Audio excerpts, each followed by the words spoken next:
Nuo stoties iki viešbučio kelias neilgas. Vyras eina lėtai, laikydamas lagaminą nuleista ranka.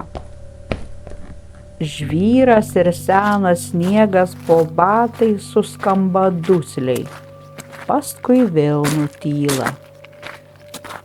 Takas leidžiasi nuo stoties žemyn, pro kelis tamsius namus, pro užvertą malkinę, pro blankiai apšviestą langą, kuriame tik trumpam sušvinta užuolaidos kraštas.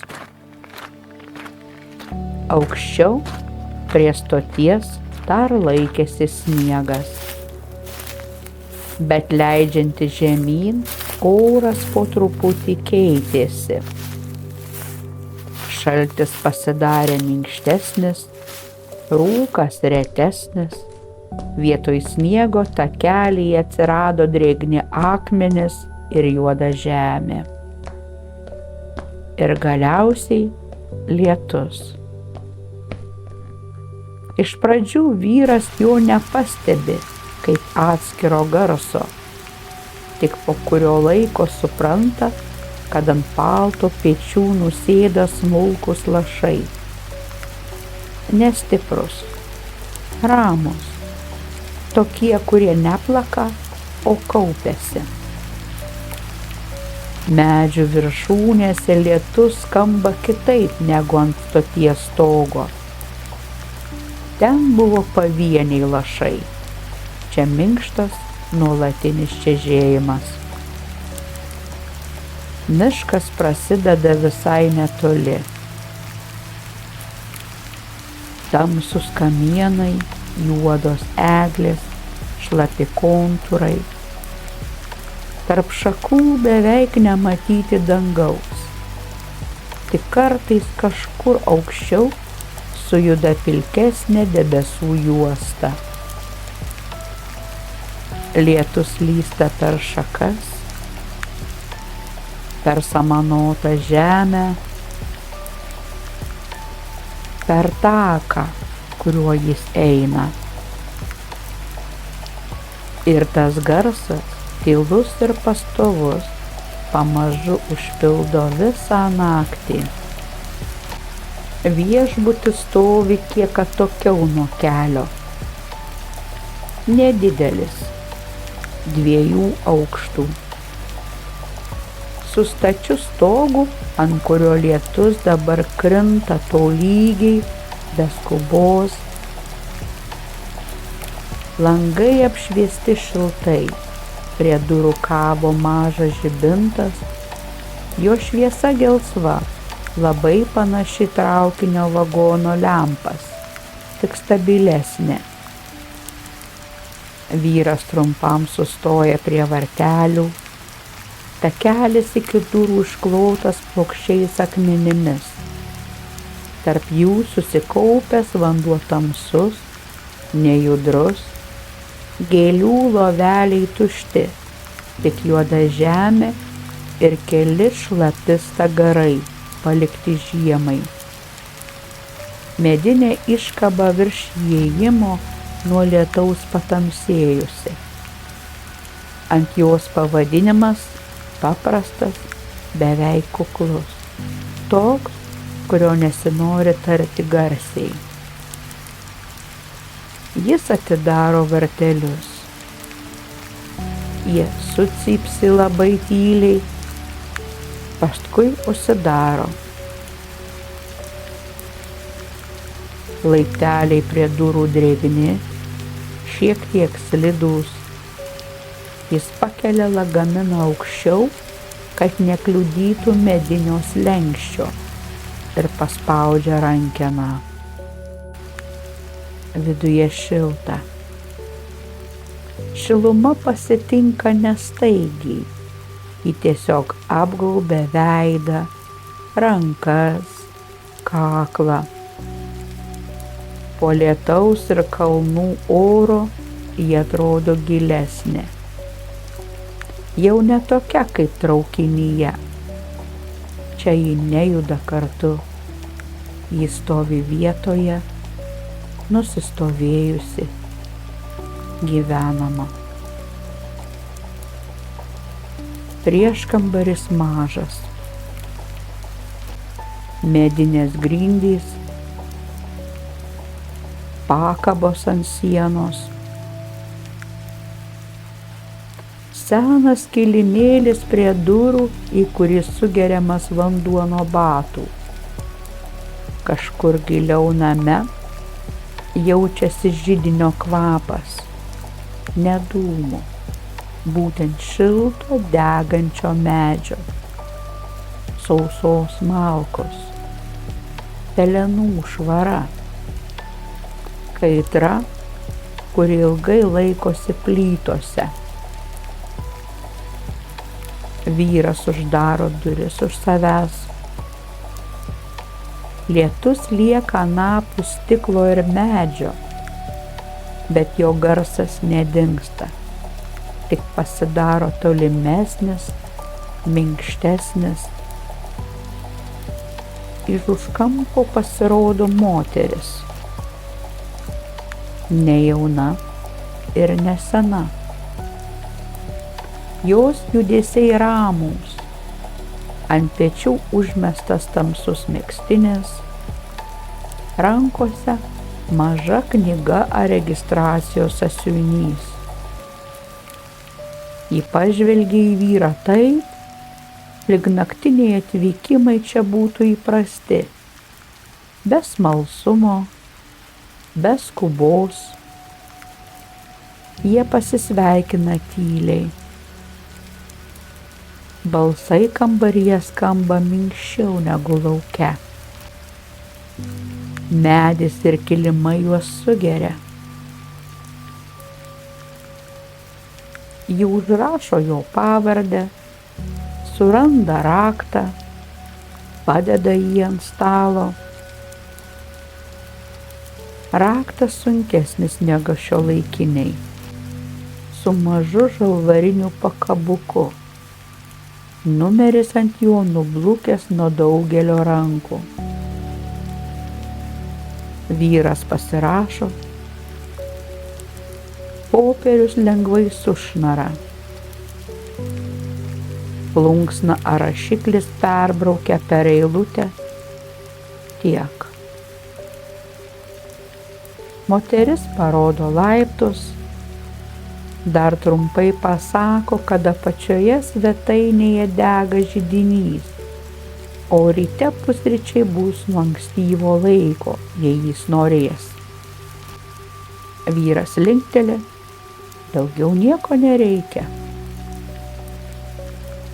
Jis paima raktą. Šaltas metalas dėl negreitai sušyla. Lagaminas vėl atsiduria rankoje. Laiptai girgžda po kiekvieno žingsnio, bet negarsiai. Lyg pats namas žinotų, kad naktį žmonės lipa atsargiau. Koridoriuje viršuje dega 2 sieninės lempos. Šviesa gelsva, šiek tiek prislopinta. Kiliminė danga slopina žingsnius. Langas koridoriaus gale juodas nuo nakties, tik lietaus lašai trumpam pagauna šviesą. Jis sustoja prie savo kambario. Raktas spinoje pasisuka lėtai, durys atsidaro su minkštu medžio atokvėpiu. Kambarys nedidelis, jaukus. Ne dėl to, kad stengtųsi toks būti, tiesiog toks yra. Viduje šilta, ne karšta. Ta rami, sausa šiluma, kuri ateina iš radiatoriaus, iš storų sienų, iš uždaryto lango, už kurio lyja. Ore juntamas skalbtos patalynės kvapas, senos medienos, šiek tiek muilo ir dar kažkas labai lengvo, gal levanda, gal tik švarus audinys. Prie lango stovi siauras stalas. Kairėje lova, minkšta, plati vienam žmogui. Prie sienos mažas krėslas. Toliau komoda. Ant jos stiklinis vandens ąsotis ir taurė. Šalia maža lempa su gelsvu gaubtu. Kampe žemas židinys ar krosnelė, kurioje dar laikosi ugnis. Liepsna nedidelė. Tik keli rusenantis pagaliai ir oranžinis švytėjimas, kurio pakanka kambariui suteikti jaukumo. Vyras uždaro duris. Tyla čia kitokia negu stotyje. Ji neatvira, nepilna rūko.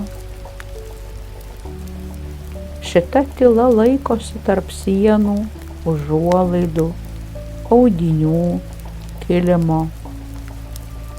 Ji šilta. Net lietus už lango, nors girdimas nuolat, tampa ne išorės garsas, o šios tylos dalis. Jis pastato lagaminą prie lovos. Metaliniai kampai tyliai sutrinksi į grindis. Paskui viskas vėl nutyla. Vyras nusivelka paltą. Šlapios vietos ant pečių patamsėjusios. Audinys sunkesnis nuo lietaus. Jis pakabina jį ant kablio prie durų. Paltas nuslysta žemyn. Nuo pačios nukrenta vienas lašas ant medinių grindų. Jis nusiriša šaliką. Vilna šilta ties kaklu, vėsesnė galuose. Pirštinės atsiduria ant komodos. Kambarys po truputį priima šios mažus jo daiktus. Tarsi nuo jų taptų dar tyliau. Vyras prieina prie lango. Užuolaidos storos, sunkios, tamsios, šiek tiek prasiskleidžia, stiklas už jų vėsus. Lauke beveik nieko nematyti, tik juodas miško pakraštys ir lietus, slenkanti žemyn stiklu. Kai kurie lašai skuba greičiau, kiti sustoja ir susijungia. Toliau viena blanki lemputė prie vartų, apskrita ir miglota nuo vandens.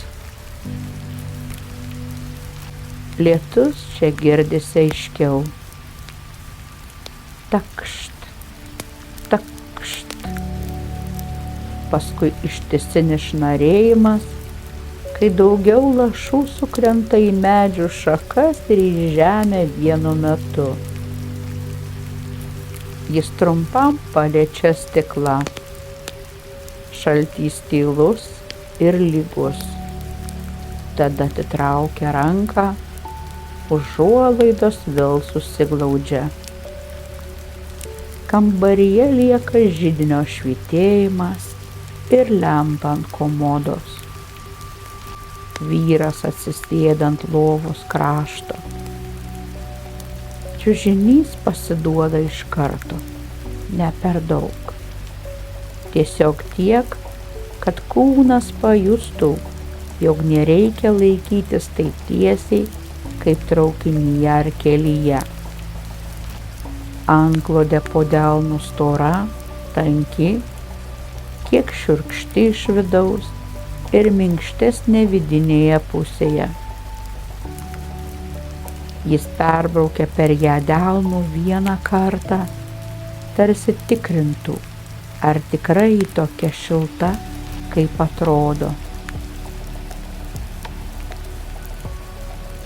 Batai dar ant kojų. Jis palinksta, lėtai atriša raištelius, audinys ties keliu sušnara. Pirmas batas nuslysta sunkiau, nei tikėjosi, paskui lengviau, antras jau paprasčiau. Kojos pagaliau atsipalaiduoja, kojinės dar šiek tiek vėsios nuo kelio, bet kambario šiluma tą iškart pastebi. Batus jis pastato greta lovos, tvarkingai. Tada atsitiesia, kurį laiką tiesiog sėdi. Klausosi lietaus,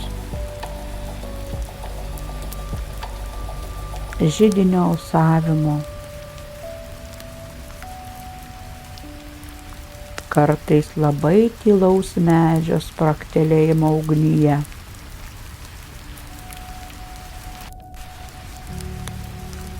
Ir kažkur toliau name vos girdimas grindų garsas.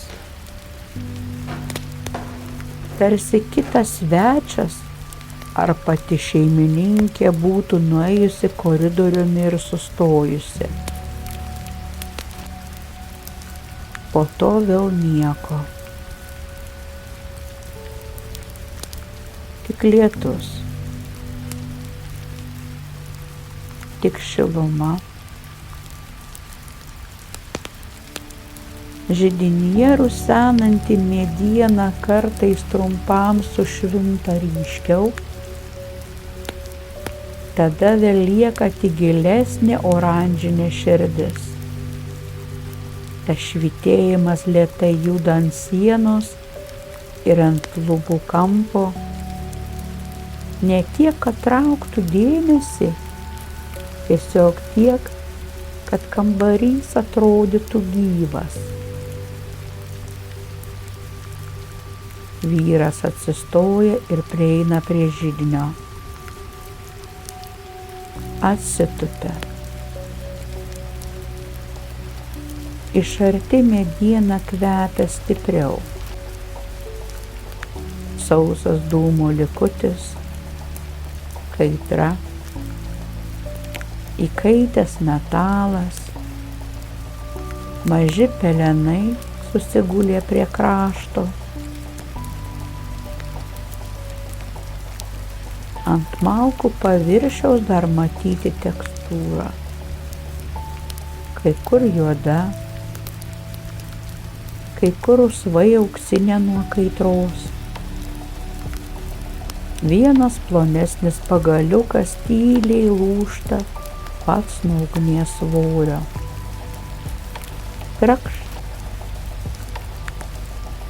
Ir vėl tylu. Jis ištiesia rankas link šilumos. Delnai priartėja, oda pradeda jausti ne tik šilumą, bet ir tą sausą, malonę įtampą, kuri iškart išsklaido lauko drėgmę.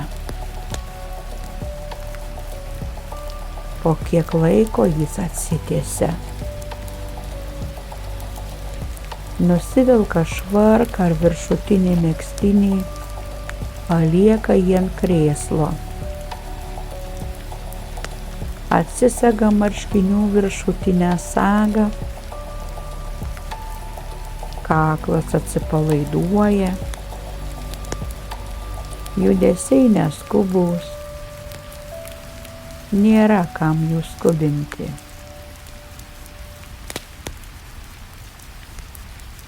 Lagaminas vis dar uždarytas.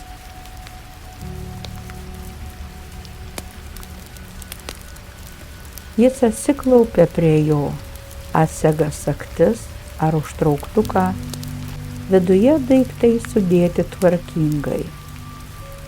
Sulankstyti marškiniai, maža nosinė, skustuvas, knyga, kurios gal ir neskaitys. Jis ištraukia tik tiek, kiek reikia nakčiai. Švarius marškinius, gal minkštesnį megztinį, dantų šepetėlį, nedidelį dėklą. Visa kita palieka viduje. Lagaminas vėl užsidaro dusliai. Kambarys nuo to nepasikeičia. Jis trumpam išeina į vonios kambarį ar siaurą praustuvę už durų. Vanduo iš čiaupo pradžioje vėsus, paskui šiltesnis. Rankos po juo ilgai laikomos. Veidas nuplaunamas lėtai. Ant odos lieka švaros ir karščio jausmas. Rankšluostis storas, kiek šiurkštus, labai sausas, sugeria vandenį iškart. Kai vyras grįžta į kambarį, lempa vis dar dega ta pačia šviesa. Lietus už lango nesumažėjęs, židinys dar rusena. Jis jau persirengęs.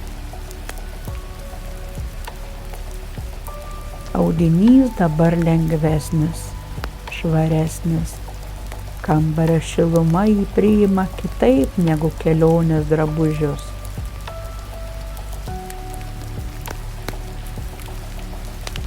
Jis atsisėda į krėslą prie židinio. Krėslas minkštas, kiek įdubęs, tarsi daug metų ramiai nešiojęs panašų vakaro nuovargį. Porankiai glotnus, audinys šiltas, jis atsilošia. Kojos pailsi, pečiai nusileidžia, rankos ilsisi ant porankių, priešais jį židinys. Šone lietus už lango.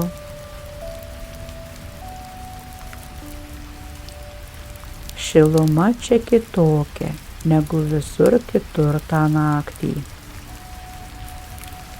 Traukinyje ji buvo judanti, gelsva, kartu su dundesiu. Stotyje šiluma buvo tik drabužiuose ir kvėpavime, o čia ji apsigyvenusi. Ji laukė kambaryje iki jo atėjimo.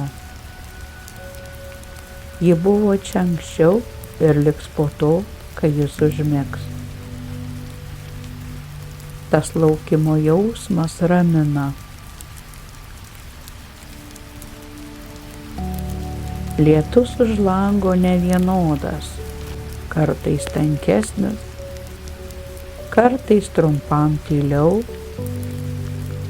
Kai lašai smulkesni, jie skamba aukščiau. Kai susitelkia į sunkesnes sroves, garsas tampa sodresnis, arčiau stiklo ir palangės. Šakos kažkur visai netoli lango pagauna vandenį. Tak. Vyras klausosi.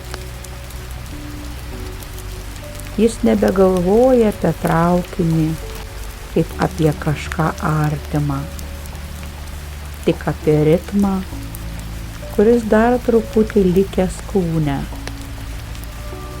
Kartais atrodo, kad sėdint krėsle dar galima jausti labai tolimą judėjimo atmintį. Ne patį važiavimą, tik jo švelnų aidą. Po kiek laiko jis atsikelia nuo krėslo ir prieina prie komodos. Įsipila vandens į taurę. Srovė iš ąsočio trumpam sušlama. Tada sustoja. Vanduo skaidrus, vėsus. Jis išgeria pusę stiklinės stovėdamas prie lempos. Stiklas paliečia lūpą šaltai. Vanduo nuslysta gerklę.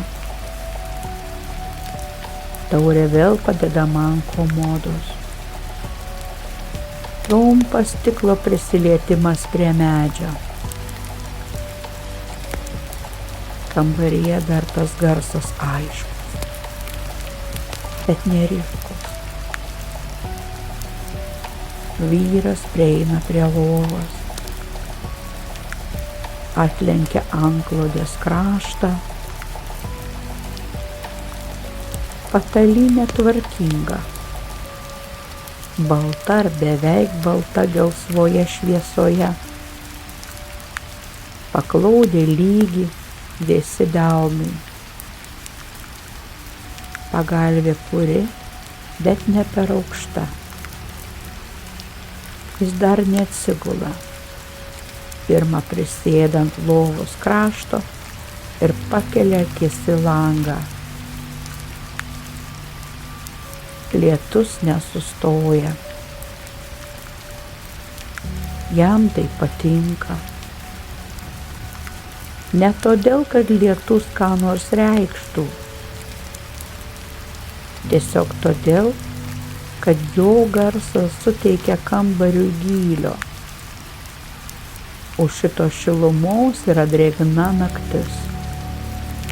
Už šitų sienų miškas. Už stiklo tamsios šakos ir takas, kuriuo niekas dabar neina. Viskas savo vietose. Jis paliečia pagalvę delnu. Minkšta. Antklodė sunkesnė negu atrodė. Kai užsiplos, jo svoris bus jaučiamas kaip ramybė, ne kaip spaudimas. Kambaryje dar šiek tiek per daug šviesos miegui. Todėl jis prieina prie lempos ir ją užgesina. Lieka tik židinys. Dabar šviesa visai kitokia. Gilesnė. Oranžinė. Netolygi. Ji neapšviečia visko vienodai. Tik kai kurias vietas. Lovos kraštą.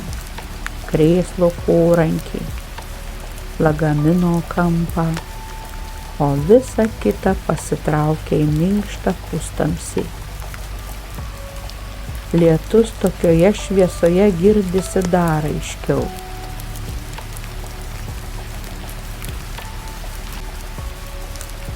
Jis atsigula į lovą, išsitiesia.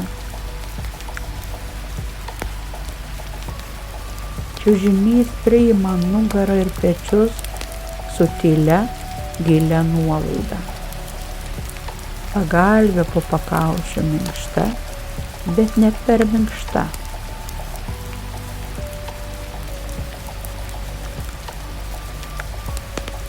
Jis iškvepia. Kūnas pamažu atsileidžia po paskutinės kelionės. keliai, sprandas, delnai, net pėdos po antklode pamažu suranda savo vietą. Židinys dar kartais sprakteli. Trakšt. Paskui ilga ramybė. Lietus už lango tęsiasi. Takšt. Šnarėjimas. Tyla. Vėl takšt. Vyras guli ant nugaros, paskui pasisuka ant šono, pagalvė truputį susigula po jos skruostų. Antklodės kraštas paliečia smakrą. Užuolaidos neleidžia matyti nakties, bet jos garsas vis tiek čia. Miškas už lango lieka nematomas, tačiau jaučiamas per lietų, per drėgmę, per tai, kaip kartais lašai nuo šakų krenta sunkiau negu nuo stogo. Jis prisimena stoties rūką, traukinio langus, medinę sėdynę, tolimą konduktoriaus žingsnių aidą. Visa tai dabar atrodo jau tolėliau, tarsi būtų likę kitoje šilumos pusėje. Šis kambarys mažas, bet jo užtenka. Daugiau nieko nereikia. Lova, lietus, židinio alsavimas, tamsa už užuolaidų, vandens stiklinė ant komodos, paltas džiūstantis prie durų. Jis užsimerkia. Kurį laiką dar negali pasakyti, ar labiau girdi lietų, ar židinį. Abu garsai pamažu susilieja. Vienas drėgnas ir išorinis, kitas sausas ir vidinis. Tarp jų jo kvėpavimas. Lėtas, lygus, be pastangų. Kartais atrodo, kad name kažkur toli trakšteli viena lenta. Paskui vėl nieko. Tik lietus, tik židinio šiluma, kuri net iš toliau pasiekia lovą. Jo delnas guli ant antklodės paviršiaus, audinys po pirštais tankus, lietus nesibaigia. Ir gerai, kad nesibaigia. Tokiomis naktimis malonu žinoti, kad lauke vis dar vėsu, šlapia, tamsu, o čia šilta. Kad lietus sau krenta ant miško, ant takelio, ant stogo, ant užvertų langinių, o žmogui niekur nebereikia eiti. Jis pamažu grimsta giliau į lovos minkštumą. Mintis nedingsta, tik išretėja. Tarp jų daugiau tylos. Tarp lietaus lašų daugiau oro. tarp židinio spragtelėjimų daugiau ramybės. Ir galiausiai kambarys pasima laikyti jo budrumą. Lova, antklodė, šiluma, lietus, visa tai tarsi perima nuo jo būtinybę dar ką nors galvoti. Lieka tik kvėpavimas, tik minkštas pagalvės svoris prie skruosto, tik švelnus židinio švytėjimas užmerktoms akims, tik lietus vis dar krintantis kažkur prie miško, tyliai, kantriai, be skubėjimo, kol ir tas garsas pamažu ima tolti. Ne todėl, kad liautųsi, o todėl, kad naktis kambaryje tampa gilesnė, šiltesnė, minkštesnė. Ir vyras guli joje ramiai, kol lietus už lango ir židinys kambario kampe dar kurį laiką tyliai kalbasi tarpusavyje. Tekšt. Šnarėjimas. Trekšt. Tyla. Ir vėl. Lėtai. Vis lėčiau. Kol visa tai susilieja į vieną minkštą nakties garsą, kuris nebeveda niekur toliau. Tik leidžia būti.